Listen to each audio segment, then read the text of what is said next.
प्रजासत्ताक दिन आज साजरा होतोय। काल राष्ट्रपतींनी भाषण केलं आणि राष्ट्रपतींच्या भाषणामध्ये देशाला आणि जगाला त्यांनी शांततेचा संदेश दिलेला आहे। पण या देशामध्ये अशांतता आहे, सर्व क्षेत्रात अस्थिरता आहे। त्याच्यामुळे शांततेचा संदेश देताना या देशातली अशांतता कोणामुळे आहे, त्याला जबाबदार कोण आहे, याचा विचार देशातली जनता नक्कीच करत असेल। शांततेचा संदेश जगाला देत असताना राष्ट्रपतींनी बाजूच्या शेजारी राष्ट्रात बांगलादेशमध्ये जो हिंसाचार उसळला, त्याच्यामध्ये रोज हिंदूंच्या हत्या होत आहेत। कालही 2 हिंदूंना जिवंत जाळलं बांगलादेशमध्ये।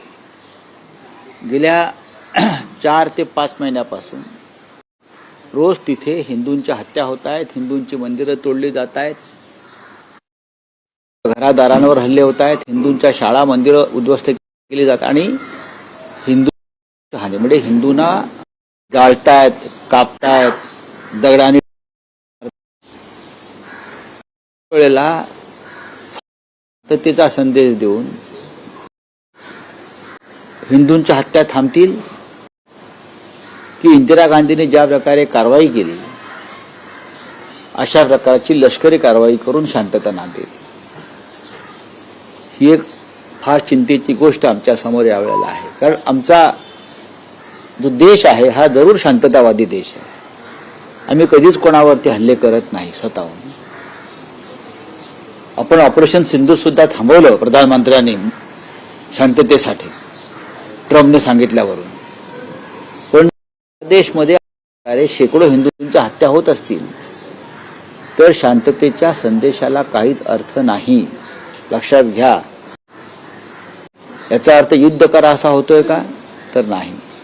पण बांगलादेशमधील हिंदूंचे प्राण, संपत्ती वाचवावी लागेल आणि त्यासाठी राष्ट्रपती आणि प्रधानमंत्र्यांनी नुसते शांततेचे संदेश देऊन उपयोग नाही, एवढंच मी सांगेन। बाकी प्रजासत्ताक, भारताचा प्रजासत्ताक हा 136 कोटी लोकसंख्येची जी ताकद आहे त्यामुळे हा प्रजासत्ताक चिरायू होईल, नाही। धन्यवाद।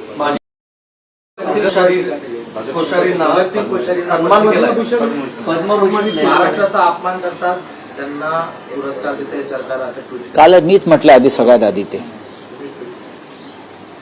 हे जे कोश्यारी नावाचे गृहस्थ आहेत ते महाराष्ट्रात राज्यपाल असताना त्यांनी जे उपद्व्याप केले, सगळ्यात आधी लोकशाही संविधानाची हत्या करून ठाकरे सरकार, उद्धव ठाकरे यांचं सरकार उलथवून टाकलं।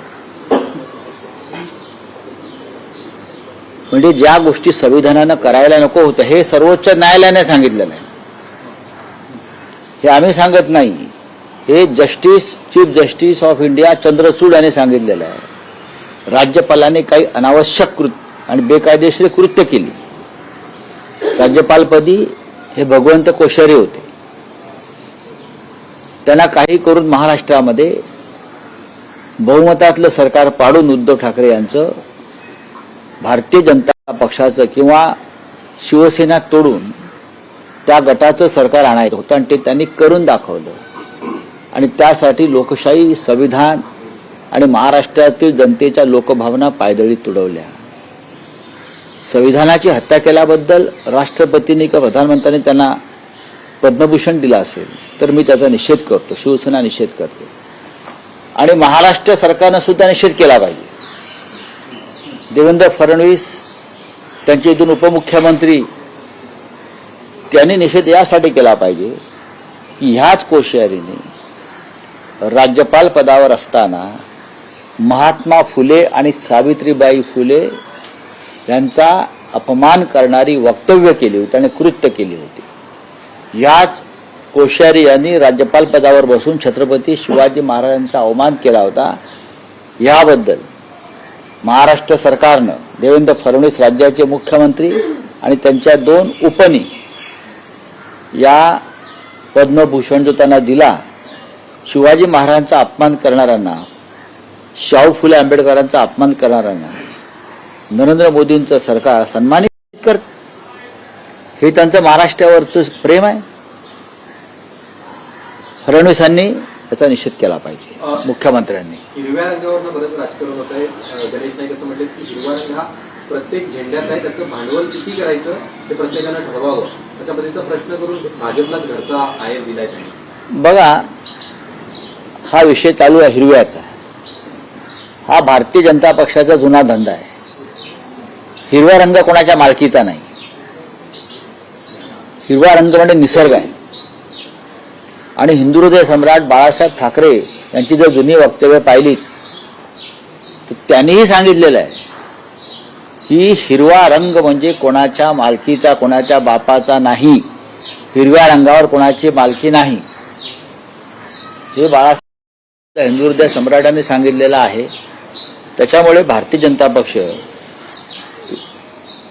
काय म्हणाली ती नगरसेविका मुलगी, हिरवा संपूर्ण मुंब्रा हिरवा करू. नाही, करून दाखवा ना. महाराष्ट्रात हरित क्रांती झालेलीच आहे. महाराष्ट्रामध्ये कृषी क्षेत्रातली हरित क्रांती झाल्यामुळे महाराष्ट्र हिरवाच आहे. त्याच्यामुळे तुमचा हिरवा रंग जो म्हणता राजकीय, त्याच्याशी आम्ही सहमत नाही. तुमच्या विचाराशी, तुमच्या भूमिकेशी आम्ही सहमत अजिबात नाही. आम्ही तुमचा राजकीय मैदानामध्ये पराभव करत राहू. हिरवा रंगावरती फक्त मुस्लिमांचा अधिकार आहे का? तर अजिबात नाही. हिरवा रंग हा निसर्गाचा रंग आहे आणि त्याच्यावर सगळ्यांचाच अधिकार आहे. पण भगव्या रंगावर भाजप असेल, तुमची शिवसेना असेल, एकनाथ शिंदेची शिवसेना असेल, ही दावा करते ना? कोण? भगव्या रंगावर. बघा, भगवा रंग जो आहे, आम्ही जेव्हा भगवा संपूर्ण महाराष्ट्र भगवा करू, याचा अर्थ छत्रपती शिवाजी महाराजांचा विचार आम्ही त्यामध्ये पसरवू आणि छत्रपती शिवाजी महाराजांनी जी भगवी पताका महाराष्ट्रात फडकवली ती आम्ही कायम ठेवू. त्याच्यामध्ये काहीच दुसरी कोणती महाराष्ट्रात छत्रपती शिवाजी महाराजांचा जो भगवा रंग आहे त्याचा सुद्धा धर्माशी संबंध जोडत नाही. तो स्वराज्याचं प्रतीक, हिंदवी स्वराज्याचं प्रतीक आहे भगवा झेंडा म्हणजे. आणि जसं आम्ही म्हणतो की मुंबईवर फडकवू, महाराष्ट्रावर फडकवू, लाल किल्ल्यावर फडकवू, फडकवणारच ना, आणि तो फडकवायलाच पाहिजे. आणि त्याच्याबरोबर हे सगळे इतर रंग जे आहेत, हिरवा, लाल, पिवळा, प्रत्येक पक्षाने आपापले रंग स्वीकारलेले आहेत, प्रत्येकाने स्वीकारलेले आहेत. डॉक्टर आंबेडकर साहेबांच्या पक्षाचा निळा, हे सगळे रंग एकत्र येऊन हा देश निर्माण झालेला आहे. साताऱ्यामध्ये 6,000 कोटींचा ड्रग्ज पकडला आहे. केंद्रीय यंत्रणांना कारवाई करावी लागते इथे, आणि सातारा हे ठिकाण मागे आपण बरेचसे गप्पेस्फोट पण केले होते. साताऱ्यात अशीच कारवाई झाली. साताऱ्यामध्येच हे ड्रग्ज का सापडत आहे हा प्रश्न वारंवार उपस्थित झाला. आज आमच्या उपनेत्या शिवसेनेच्या सुषमा अंधारे यांनी पण तो प्रश्न उपस्थित केलेला आहे. साताऱ्यामध्ये शेकडो कोटीचं, हजारो कोटीचं ड्रग्ज सातत्यानं सापडत आहे आणि महाराष्ट्राच्या निवडणुकामध्ये ड्रग्जचा पैसा खेळवला जातो. आता याचे सूत्रधार कोण साताऱ्यातले हे तुम्ही शोधलं पाहिजे, हे पोलिसांनी शोधलं पाहिजे. मुंबईचे पोलीस जातात आणि पहिली कारवाई करतात, गुजरातचे पोलीस येतात आणि दुसरी कारवाई करतात, बरोबर आहे. सातारचे पोलीस जे आहेत, सातारचं पोलीस दल जे आहे ते काय झोपा काढतंय का? एक कारखाना पकडला, काही भूमिगत कारखाने चालू आहेत का जमिनीखाली? किंवा कोणाच्या शासकीय व्यक्तीच्या घरातून काय कारभार चाललाय का? शेतावरून काय कारभार चाललाय का? ज्या पद्धतीनं महाराष्ट्राच्या राजकारणामध्ये हा पैसा येतोय, हा अंमली पदार्थाचा व्यापारातला पैसा आहे. त्याशिवाय इतक्या प्रचंड प्रमाणात पैशाचा वापर होऊ शकत नाही. आणि या पैशाचे, अंमली पदार्थाच्या पैशाचे सूत्रधार कोण, हे देवेंद्र फडणवीस यांनी शोधायला पाहिजे. आपण जर बघितलं, कल्याण डोंबिवलीचे जे नगरसेवक आहेत, काल पोस्टर देखील लावण्यात आले की तक्रार देखील पोलीस ठाण्यामध्ये करण्यात आली. मात्र मधुर म्हात्रे आहेत, त्यांचे वडील जे आहेत ते म्हणतात की माझ्या मुलाची त्या संदर्भात त्यांनी पोलीस ठाण्यामध्ये देखील तक्रार दाखल. कसली बदनामी? मुलगा हरवला त्या संदर्भात. हरवलेच आहे ना. मी मुलगा हरवला कुठे म्हणतोय, आम्ही आमचे नगरसेवक हरवले म्हणतोय. मुलगा तुमचा असेल, मुलगा तुमचा आहे ना. आमचे नगरसेवक बेपत्ता आहेत, जे मशाल चिन्हावर जिंकले आणि तेव्हापासून लापता आहेत. बरं का, एक सिनेमा होता लापता लेडीज, बरं का, तसे लापता हे जेंट्स कुठे आहेत? हा, लापता कॉर्पोरेटर्स, लापता पार्षद, तर तसे ते कुठे मिसळलेत, हरवलेत, अदृश्य झालेत, वेषांतर करून फिरतायत. पाहावं लागेल ना. आमचे नगरसेवक हरवले आहेत. कोणाच्या गळाला लागले असतील काय संशय? कोणाच्या ठाणे हा पक्षाच्या कोणाचा गळाला बालेकिल्ला नाहीये. जर पक्षानं आदेश दिला तर नामोनिशान मिटवून टाकू, असं गणेश नाईकांनी एक प्रकारे एकनाथ शिंदेना इशारा दिला. मी गणेश नाईकांच्या भूमिकेशी सहमत आहे. ठाण्याच्या निवडणुकीत सुद्धा साताऱ्यातल्या ड्रग्जचा पैसा मोठ्या प्रमाणात आला, मोठ्या प्रमाणात आला. आणि त्या पैशाच्या ताकदीवर आणि दहशतीच्या बळावर ठाण्यामध्ये शिंदे गटानं बहुमत मिळवलं. गणेश नाईक गेले सातत्यानं काही दिवस या विषयावरती भूमिका मांडतायत आणि ती भूमिका अमान्य करता येणार नाही. बोले हिंदी में क्या है? सर, आज जो है 77वां जो है गणतंत्र दिवस भारत में मनाया जा रहा है, क्या कहना चाहिए? देखिए, आज का जो दिन है गणतंत्र दिन, ये हिंदुस्तान के लिए, भारत के लिए गौरव का दिन है. और हमेशा हम अभिमान से कहते हैं कि हमारा गणतंत्र अजिंक्य है, अमर है. मैंने राष्ट्रपति जी का भाषण कल सुना. गणतंत्र ने पूरे देश और पूरे राष्ट्रपति जी ने, महामहिम राष्ट्रपति जी ने भारत शांति मार्ग से कैसे आगे जाता मैं मानता हूं, लेकिन आपको मालूम होना चाहिए सबसे शांतता, अस्थिरता हमारे देश काल को दिख रही है. जहां भी देख सब जगह पर अशांतता है. उत्तर प्रदेश में शंकराचार्य अभी भी जल रहा है. हर दिन तो शांतता है. दिल्ली में शांति है, में शांतता नहीं है, हर जगह है.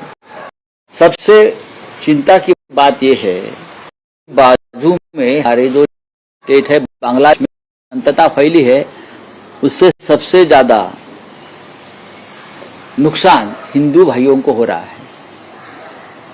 आए दिन दर दिन 4 या 5 हिंदुओं की हत्या होती है, वहां जलाकर मारे जाते हैं, उनके घर पर, मंदिरों पर हमले हो रहे हैं. क्या ये शांतता राष्ट्रपति जी को या हमारे देश को मंजूर है?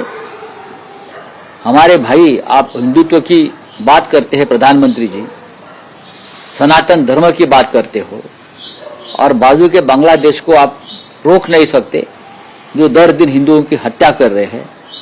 तो उसके ऊपर बात होनी चाहिए और हम सदन में ये मुद्दा उठाएंगे. भगत सिंह कोश्यारी को जो पद्मश्री अवार्ड से सम्मानित किया जाने वाला है, उसे लेकर जो है आप संतुष्ट नहीं? नहीं, महाराष्ट्र संतुष्ट नहीं है. ये मेरी कोई व्यक्तिगत बात नहीं है. कोश्यारी जी महाराष्ट्र के राज्यपाल थे और उनके कार्यकाल में जिस तरह से पार्टी को तोड़ा गया, उनकी प्रेरणा से पार्टी तोड़ दी हमारी. ये राज्यपाल का काम नहीं. राज्यपाल राजभवन एक राजनीतिक अड्डा बनाया था. कोश्यारी जी ने संविधान की हत्या, लोकतंत्र की हत्या करके एक चुनी हुई सरकार को बर्खास्त कर दिया. ये मैं नहीं कह रहा हूं, ये सर्वोच्च न्यायालय का ऑब्जर्वेशन है. तो ऐसे व्यक्ति को आप लोकतंत्र की हत्या और संविधान की हत्या करने के लिए इनाम देते हो पद्म भूषण का, तो महाराष्ट्र को यह मंजूर नहीं है. दूसरी बात, महाराष्ट्र के मुख्यमंत्री देवेंद्र फडणवीस और उनके जो 2 डेप्यूटी है, उसने प्रधानमंत्री को बताना चाहिए, निषेध करना चाहिए. यही कोश्यारी जी है, राज्यपाल पद पर रहते हुए ये महाशय ने छत्रपति शिवाजी महाराज का अवमान किया था और महात्मा फुले और सावित्रीबाई फुले का अवमान किया था. को आप पद्म भूषण देकर उसकी इनाम देते हो, हमें मंजूर नहीं है. महाराष्ट्र की जनता दुखी है, आहत में है और उसके लिए हम जरूर प्रधानमंत्री से कम्युनिकेशन करेंगे। सर, एमआईएम के नेता वारिस पठान कहते हैं कि केवल महाराष्ट्र ही नहीं, हम तो पूरे देश भर में अपना हरा झंडा फहराने वाले हैं। देखिए, हरा रंग जो है किसी बाप की जागीर नहीं है। हम हिंदू लोग भी है या और कोई लोग है, सभी रंग जो है देश में इंद्रधनुष के जो 7 रंग है वो पूरे विश्व के हैं। ये हरा, ये लाल, देखिए यहाँ लाल रंग भी है, कम्युनिस्टों का लाल रंग है और किसी का हरा है। रिपब्लिकन पार्टी डॉक्टर अंबेडकर साहब का नीला झंडा है, एक राष्ट्रीय समाज पार्टी का पीला झंडा है। कोई ना कोई एक रंग लेकर जाता है। हमारी और आपकी राजनीतिक लड़ाई है, विचारों की लड़ाई है। और महाराष्ट्र में अगर रंग रहेगा तो छत्रपति शिवाजी महाराज का भगवा रंग रहेगा, उनके साथ और रंग आ जाएंगे, सबका स्वागत है। लेकिन महाराष्ट्र का रंग भगवा है क्योंकि वो छत्रपति शिवाजी महाराज ने उनका जो झंडा लहराया था भगवा, वही रंग चलेगा महाराष्ट्र में। बाकी अपना अपने रंग देते रहो। Thank you. राहुल सर